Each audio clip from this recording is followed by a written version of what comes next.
समाचार है आपके एनडीए को छोड़ दिया है। छोड़ते ही कब के छोड़ेंगे? सनी को एनडीए मानना चाहिए।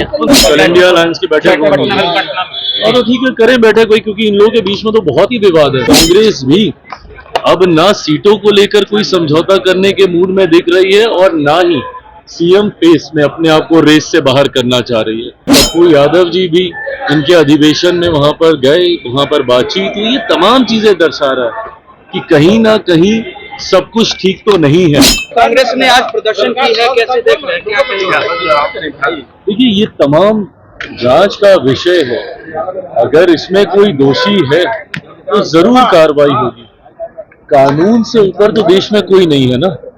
आप अगर किसी पार्टी के बड़े नेता हैं इसलिए आपके ऊपर कार्रवाई नहीं होगी, या आप किसी बड़े परिवार से आते हैं इसलिए आपके ऊपर कार्रवाई नहीं होनी चाहिए। और इस तरीके से जांच की प्रक्रिया को प्रभावित करने के प्रयास के साथ इस तरीके से प्रदर्शन आंदोलन करना मुझे नहीं लगता ये उचित है। जांच हो, अगर आप दोषी नहीं है तो आपको डरने की जरूरत नहीं है। बट हाँ, अगर आप दोषी हैं तो भले आप कोई भी हो, कितने भी बड़े परिवार से आप रिश्ता रखते हो या पार्टी में आप किस पद पर हो, कार्रवाई जरूर होगी, सजा जरूर मिलेगी। कल तेजस्वी यादव जो है कांग्रेस के राष्ट्रीय कल इंडिया अलायंस की बैठक होनी है पटना में, लेकिन कल इंडिया सीटों को लेकर के नतीजे नहीं देखने को मिले, ना ही सीएम फेस को लेकर के। कल इंडिया बैठक होनी है, कल भी बैठक होगी। कल इंडिया अलायंस की बैठक होगी और तो ठीक है, करें बैठक कोई, क्योंकि इन लोगों के बीच में तो बहुत ही विवाद है। जिस तरीके से कांग्रेस, और हम बार बार इस बात को कह रहे हैं, वर्चस्व की लड़ाई गठबंधन के घटक दलों के बीच चल रही है। राजद जिस तरीके से अपने आप को एसर्ट करने का प्रयास कर रही है, अपने चेहरे को आगे करने का प्रयास कर रही है, उसी तरीके से कांग्रेस भी अब ना सीटों को लेकर कोई समझौता करने के मूड में दिख रही है और ना ही सीएम पेस में अपने आप को रेस से बाहर करना चाह रही है। ऐसे ऐसे नेताओं के साथ उन्होंने गठबंधन या उनको अपने साथ शामिल करने की सोच रखी है, जिससे राजद को लंबे समय से ऐतराज रहा है। जिस तरीके से पप्पू यादव जी भी इनके अधिवेशन में वहां पर गए, वहां पर बातचीत हुई। ये तमाम चीजें दर्शा रहा है कि कहीं ना कहीं सब कुछ ठीक तो नहीं है।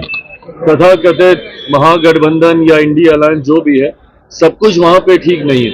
तो ऐसे में कल अगर इनकी बैठक होगी, मुझे लगता है आपस के विवाद को ही ये लोग सुलझा लें, वही बहुत बड़ी बात होगी। But having said it all, मैं बार बार इस बात को कहता हूं कि कितनी भी मेहनत कर लें, कितना भी प्रयास कर लें, जिस तरीके से एनडीए अलायंस आज की तारीख में मजबूती से आगे बढ़ रहा है, जिस तरीके से एकजुटता हम लोगों के गठबंधन के पांचों दलों के बीच में है, और ये अपने में एक स्ट्रॉन्ग विनिंग अलायंस है। जिस तरीके से हमारे देश के प्रधानमंत्री बार बार बिहार आने का वो काम कर रहे, लोकसभा के दौरान किए गए अपने वादों को पूरा करने का काम कर रहे हैं। आदरणीय गृह मंत्री जी जब आते हैं, उस वक्त हम लोग एनडीए के पांचों दल एक साथ बैठते हैं। तो जहां एक तरफ हमारी ताकत एक बड़ी जीत की ओर हम लोगों को अग्रसर कर रही है, तो वहीं दूसरी तरफ बिखरा हुआ विपक्ष स्वयं अपने आप को तबाह करेगा। ये आने वाले परिणामों में तेजस्वी यादव ने कहा है कि एनडीए से मुक्ति दिलाएंगे 25 में। क्या तेजस्वी यादव ने कहा है कि एनडीए से मुक्ति दिलाएंगे बिहार को 25 में। ये ऐसी बड़ी बड़ी बातें ये लोग ना जाने कितने चुनाव से लोग कर रहे हैं।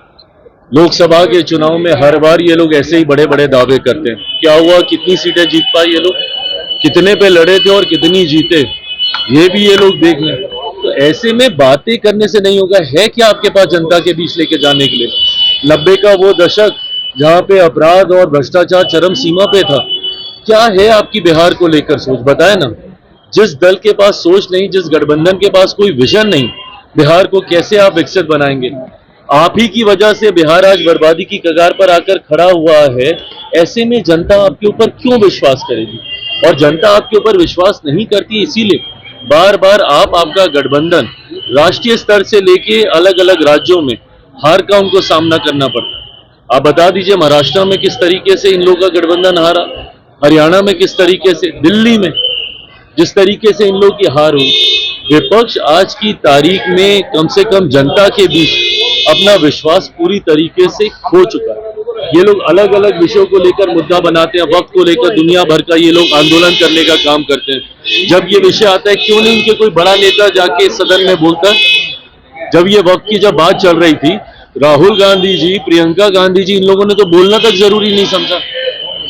जितने विपक्ष के बड़े नेता हैं, ऐसे समय में वो लोग खामोश हो जाते हैं। और तो और एलओपी होने के बावजूद राहुल जी मौजूद भी नहीं थे मोस्ट ऑफ द टाइम जब वहां पे डिस्कशन हो रहा था। तो ऐसे में आपके पास कोई विषय नहीं है, आप लोगों के पास कोई नीति नहीं है, कोई विजन नहीं है, तो जनता क्यों आपके ऊपर विश्वास करेगी? तो सिर्फ कहने से कि एनडीए की समाप्ति हम लोग करेंगे, नहीं होने वाला। एनडीए पूरी मजबूती से बिहार विधानसभा चुनाव परिणामों के बाद एक ऐतिहासिक जीत के साथ हम लोग जनता ने आपके एनडीए को छोड़ दिया है, छोटे ही करके छोड़ेंगे। जीतन राम मांझी नाराज दिख रहे हैं। जीतन राम मांझी नाराज दिख रहे हैं को लेकर क्या कहते हैं? एनडीए मानना चाहिए मुकेश सहनी को? मुकेश सहनी को एनडीए मानना चाहिए? कल उनकी मुलाकात हुई, चर्चा का विषय ही नहीं है। मांझी जी बोले हैं और प्रहलाद चौधरी बोले हैं 25 में मुख्यमंत्री कुमार ही सीएम फेस होंगे। हाँ, तो उसमें किसको डाउट है भाई? हम लोग तो कह ही रहे हैं कि गठबंधन का हिस्सा, गठबंधन का चेहरा उन्हीं के नेतृत्व में चुनाव लड़ा जाएगा और एक बार फिर से मौजूदा मुख्यमंत्री 2025 बिहार विधानसभा चुनाव परिणामों के बाद फिर से मुख्यमंत्री पद की शपथ लेंगे। इसमें किसको डाउट है? बातें रखने का हक, अधिकार हर किसी को है, पर ये सार्वजनिक मंच पे की जाने वाली चर्चाएं नहीं है। गठबंधन के भीतर चर्चा होगी, जिसका जितना हक, अधिकार सम्मान के साथ उनको दिया जाए।